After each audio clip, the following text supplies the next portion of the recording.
Assalamualaikum warahmatullahi wabarakatuh. Alhamdulillah wassalatu wassalamu ala Rasulillah. Innal hamdalillah nahmaduhu wa nasta'inuhu wa nastahdihi wa nastaghfiruh wa natubu ilayhi wa natawakkalu alayhi wa na'udzu billahi min shururi anfusina wa sayyiati a'malina. May yahdihillahu fala mudilla lahu wa may yudlil fala hadiya lahu. Allahumma salli wa sallim wa barik ala Muhammad wa ala ali Muhammad kama sallaita wa sallamta wa barakta ala Ibrahim wa ala ali Ibrahim fil alamin innaka Hamidum Majid. Amma ba'd. Muslim-musliman yang dirahmati dan dikasihi sekalian, buka pada muka surat 38 jilid ke-8 Tafsir Ibn Katsir. Iaitu firman Allah SWT pada ayat nombor 1 dan 62. A'udzubillahi minasyaitonir rajim. Wa an i'buduni hadza siratun mustaqim. Wa laqad adalla minkum jibillan katsiran afalam takunu ta'qilun. Sadaqallahul azim. Dan hendaklah kamu beribadah kepadaku. Inilah jalan yang lurus. Sungguhnya syaitan itu telah menyesatkan sebahagian besar di antaramu, maka apakah kamu tidak memikirkan? Jadi maksud di sini jalan lurus maksudnya inilah jalan satu-satunya. Kalau mereka mengatakan Islam is a way of life, sebenarnya Islam is the way of life, satu-satunya. Maka bila Allah menyatakan walaqad adalla minkum jibillan katsira, dia surah bahasa Arab elok juga kalau kita memahami beberapa perkara berkaitan qiraat, bahawa jibillan ni dibaca juga dengan jibilan, yang dipanggil sebagai mukhaffaf. Jadi dibaca juga dengan jubulan dan dibaca juga dengan jublan. Kalau baca jibilan ni merupakan qiraat Nafi' dan juga Asim. Kalau baca jubulan tanpa sabdu di situ, tanpa tasyrik, itu merupakan bacaan Ibn Katsir, Hamzah, Kisai dan juga Khalaful Ahmar. Kalau dibaca dengan jublan, ia merupakan qiraat Abu Amr dan Ibnu Amir. Ni sahajalah tuan-tuan, bila kita memahami maksud jibilan ni adalah makhluk ataupun kumpulan yang besar. Jadi bila kita melihat wazannya, kalau baca, ada setengah yang baca jabil. Jabil adalah mufrad kepada jibilan ni, wazannya qadim. Ada yang baca dengan mendammahkan. Ba' ni seperti yang kita sebut tadi, jubulan. Semuanya merujuk kepada maksudnya tuan-tuan, dikehendaki oleh Allah di sini. Bahasa Arab, ni satu keistimewaan yang terdapat dalam bahasa Arab kalau kita perhatikan. Bahawa sebenarnya jibilan ni, kata Al-Asfahani, dia akar katanya berkaitan jabal. Jabal ni makna apa? Gunung. Jadi dia membawa makna, isyarat yang terkandung dalam perkataan jibillah dan perkataan jabal ni tadi, berarti kasar, keras, mantap, agung, unggul. Jadi maknanya kalau perkataan jibil ni merujuk kepada sekelompok orang yang kuat-kuat yang telah pun dipengaruhi oleh syaitan. Ramai orang telah terpedaya ni. Entah dirahmati dan dikasihi sekalian. Jadi pencipta kepada alam semesta ni, Allah SWT, telah menasihati manusia yang kita membaca surah Yasin ni, mengingatkan kita supaya menjadikan syaitan itu sebagai musuh. Jangan kamu terikut, jangan kamu dipengaruhi dan akan merosakkan segala amal salih yang kamu lakukan. Maka tidakkah kamu melihat keliling kamu? Contohnya boleh kita lihat Fir'aun yang pernah kita baca daripada surah Ghafir berkenaan dengan azab kubur sebelum ni. An-naru yu'raduna 'alaiha ghuduwan wa 'ashiyya. Ghuduwa wa 'ashiyya, surah Ghafir ayat 46. Fir'aun ni, kalau kita lihat, ni fara'ina. Fir'aun ni adalah gelaran seperti Amir, jamaknya Umara. Yang maka Fir'aun ni jamaknya fara'ina. Mereka ni telah musnah lebih 6,000 tahun, tuan-tuan. Telah dimusnahkan oleh Allah pada zaman Nabi Musa itu yang telah berlaku 6,000 tahun lalu. Bayangkan, setahun ada 365 hari.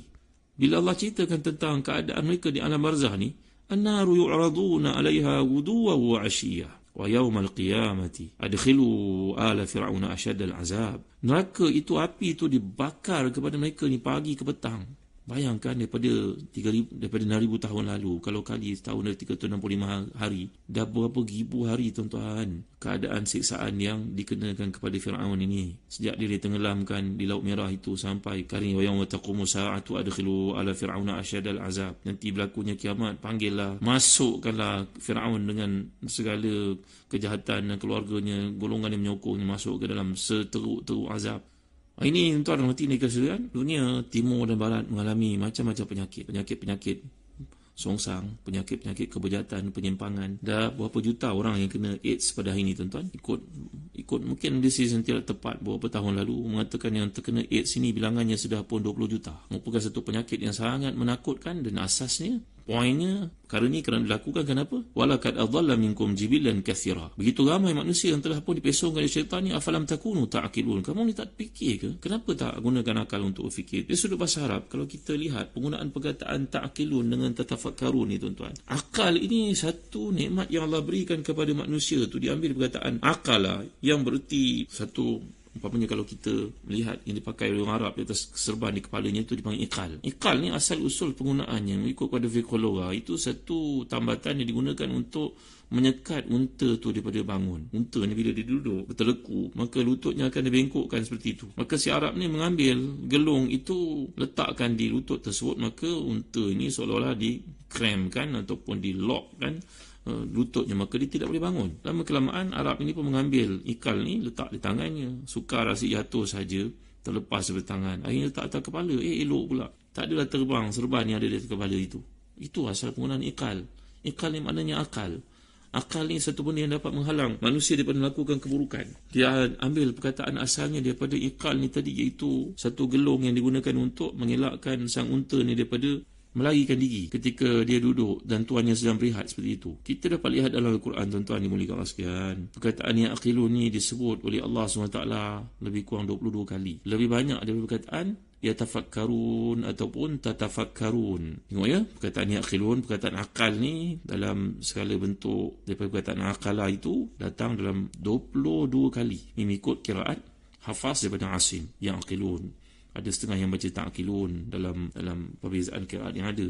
Tapi kalau kita ambil kataan dalam wazan yang aqilun itu ataupun ta'qilun itu dalam 22 kali. Dibandingkan dengan yatafakkarun dalam Quran digunakan 14 kali yatafakkarun, tatafakkarun, 14 kali lebih kurang. Perkataan akal ini adalah syarat kepada taklif. Maknanya orang tu puasa sebagai contohnya, antara syaratnya mesti berakal. Islam mukallaf berakal. Begitu juga menunaikan ibadah haji, ketika wukuf di Arafah syaratnya mesti berakal. Akal ni adalah satu tahap. Brain ini, otak kita ni berada pada tahap yang paling rendah sebenarnya. Sebelum ni masuk kepada ya'lamun ataupun yatafakkarun, yata'amalun, itu satu level yang lebih tinggi lagi. Level pemikir bila menggunakan bahan-bahan yang ada dalam kajian mereka, maka jadi dia hasil fikrah, tafakkur. Tapi kalau benda yang paling asas ni, yang aqilun, kalau kamu gunakan akal pun kamu lihat. Itu sebab bila Allah menyatakan tentang malam, siang, Allah sebut perkataan ta'qilun. Kerana itu benda yang paling basic, menyebabkan sesiapa yang melihat sini boleh berfikir. Dan dia tak perlu nak kerah fikiran dia untuk perah fikiran dia, masuk ke dalam, buat analisis statistik, baca bahan banyak-banyak, tak perlu. Apa yang terlihat di hadapannya sudah melahirkan bahan untuk dia berfikir. Ini makna perkataan ta'qilun. Jadi maksud Allah SWT ni, kamu tak perhati ke keliling kamu? Kalau kamu orang beriman, lebih-lebih lagi bila Allah cerita dengan Fir'aun yang dimusnahkan dan telah terbukti pada hari ini tenggelam di Laut Merah itu.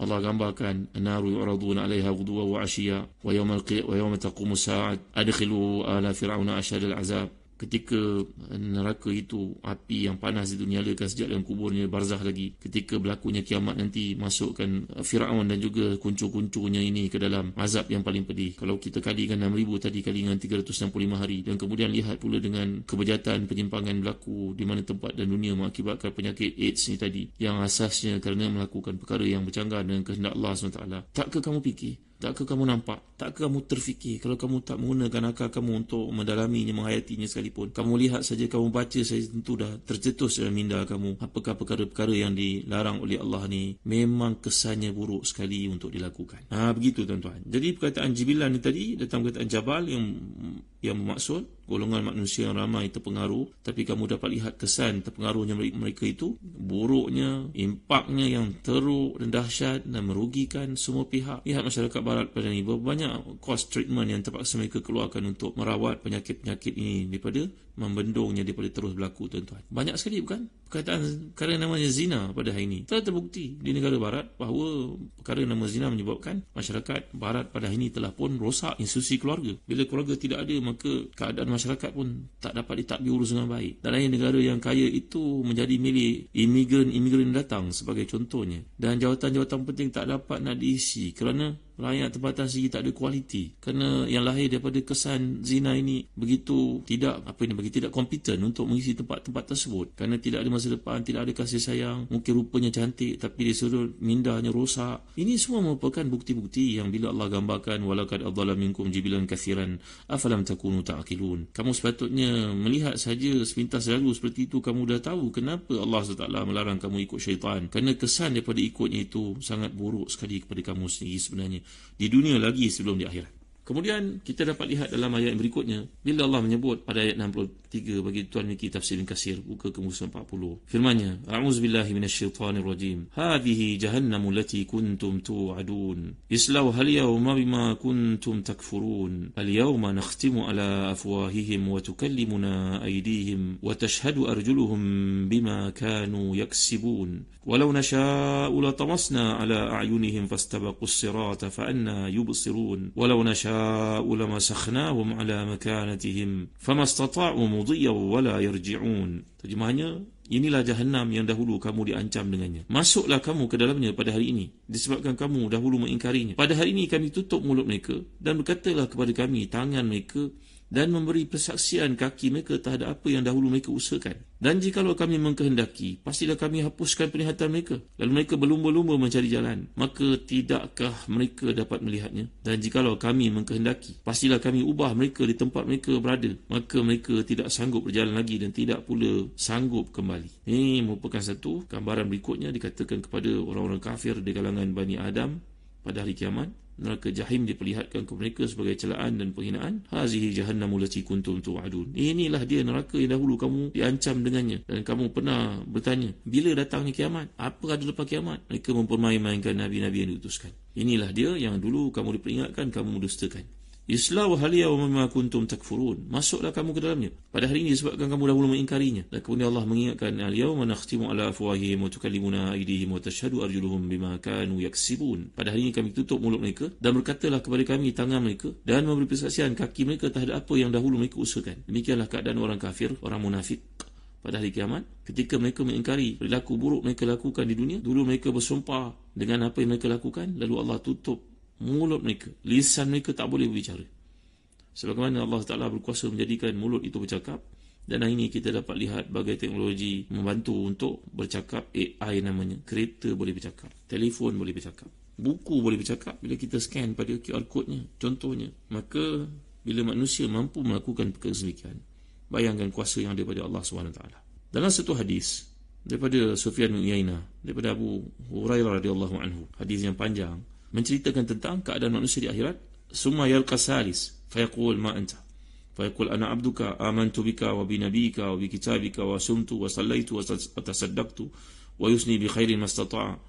Qala fayuqal lahu ala nab'athu alayka shahidana. Qala wa yatafakkaru fi nafsihi man alladhi yashhad alayya fayukhtam ala fihi wa yuqali fakhizihi intiqi. Qala fatantiqu fakhizuhu wa lahmuhu wa 'idhamuhu bima kana ya'malu wa dhalika al-munafiq wa dhalika liyu'dhar min nafsihi wa dhalika alladhi yaskhatu Allah Ta'ala alaihi. Jadi di akhirat Allah akan bertanya kepada manusia. Yang pertama memang tak boleh nak menjawab, yang kedua tak boleh nak menjawab, yang ketiga dia mampu menjawab dengan Allah SWT. Dia nak berdebat dengan Allah. Di dunia lalu dia berdebat dengan Rasul, dengan orang beriman. Di akhirat dia nak berdebat lagi sekali. Dia kata, wahai Tuhan, aku hamba Engkau, aku beriman pada Engkau, Nabi, kitab yang Kau utuskan, aku puasa Ramadan, aku semayang, aku sedekah. Dia berceritalah kebaikan-kebaikan yang dibuat. Maka Allah berkata, mana saksinya? Dia kata, wahai Tuhan, aku tidak reda untuk ada saksi melainkan daripada diri aku sendiri, kata si munafik ini. Maka Allah berkata, baik, ditutup mulutnya. Lalu yang bercakap sekarang merupakan, dalam riwayat daripada Adul Mansur oleh Imam Asyuti, satu riwayat mengatakan yang akan bercakap mula-mula adalah peha kirinya. Riwayat yang kedua mengatakan peha kanannya. InsyaAllah kita akan lanjut lagi bicara tentang keadaan manusia ketika berdebat di sisi Allah nanti. Siapa yang berdebat berarti ke ahli neraka lah tempatnya. Kita akan lihat perkara ini dalam kuliah akan datang. Wallahu a'lam wa sallallahu ala sayyidina Muhammad wa ala alihi wa sahbihi wa baraka wa sallam. Walhamdulillahi rabbil alamin. Wa barakallahu fikum. Wassalamu alaikum warahmatullahi wabarakatuh.